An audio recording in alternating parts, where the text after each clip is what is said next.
We are back, and ultra-processed foods, or UPFs, have become a staple in the American diet, making up nearly 70% of the calories consumed by children and teens. They are often loaded with artificial additives, sugars, and unhealthy fats, and are linked to serious health concerns like obesity, diabetes, and mental health challenges. Our 90s parenting expert, Dr. Sheryl Ziegler, is here to talk more about that. Thanks for coming in. Thanks for having me. As a mama, I hear 70% of the calories that kids and teens consume. That is so scary. Why is this so concerning? This is a topic I'm really passionate about, so I'll try to be really concise. But it's concerning because we have a rising obesity epidemic. We have kids who are getting their calories from things that are not whole foods. So first, I just want, maybe people are starting to hear the term more, ultra-processed foods, but I want them to understand that that can be everything from your bread.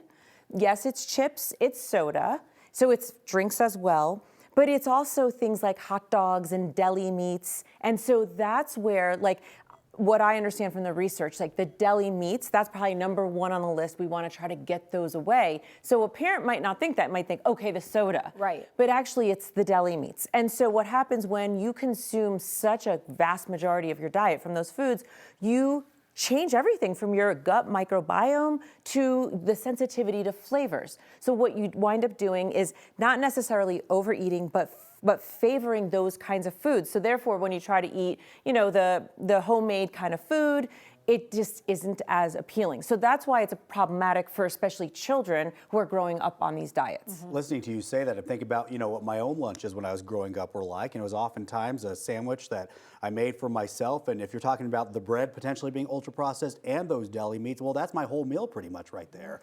Absolutely. So yeah, peanut butter and jelly sandwiches, by and large, are on the list of what's ultra processed. And I want people to know, because there's not a label right now on foods that says, hi, I'm ultra processed, right? And these are just the top ones that I listed, but there are so many of them. But one of the things, these are some rules that parents can think in their minds is this. So if there are ingredients on a list, you look at the ingredient list and you cannot pronounce them, they do not exist in your home, you would need a machine to make it, that is ultra processed, right? So that's a good rule of thumb. There are some chips, there are some things that are definitely processed. There's different categories, but they might just have 3 ingredients. They might just have potato, oil, and salt.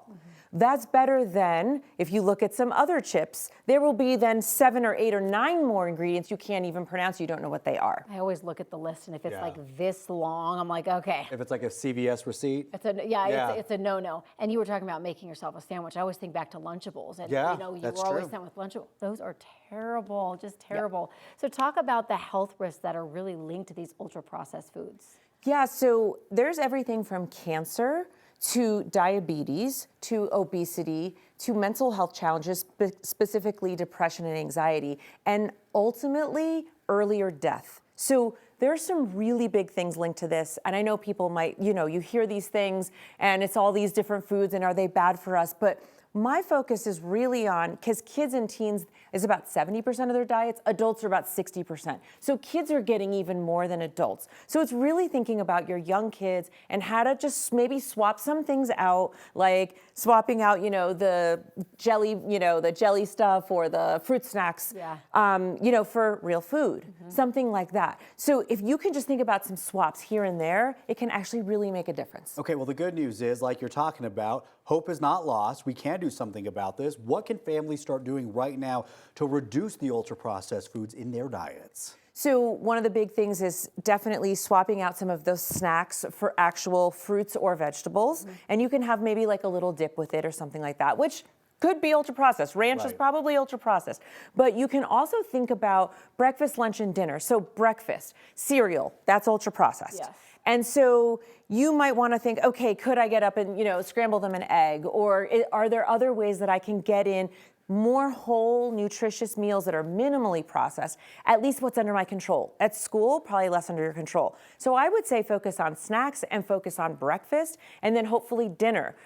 What about like for proteins and stuff at breakfast? You think about bacon, you think about sausage. A lot of that stuff is processed too, right there. Yes. So I think speaking for people who are nutrition science and especially tied to health, you would want to do that maybe more with like a minimally processed nut butter or nuts, because things like bacon and sausage are on the very high end of no-nos. Okay. Take them out of your diet kind of thing. So again, I love bacon and I treat myself to bacon, right? And so, but am I having it every week? I'm not anymore. I'm a little bit more conscious. That's all. So again, you don't have to go so extreme, like eliminate right now, but if you could just start making some steps, it could go a really long way. And then she said 60% of adults. I thought that would be even lower, but no, I mean, those are really high numbers. Yeah, fast foods and convenience foods. Yeah. All right, Dr. Ziegler, thank you so much for coming in.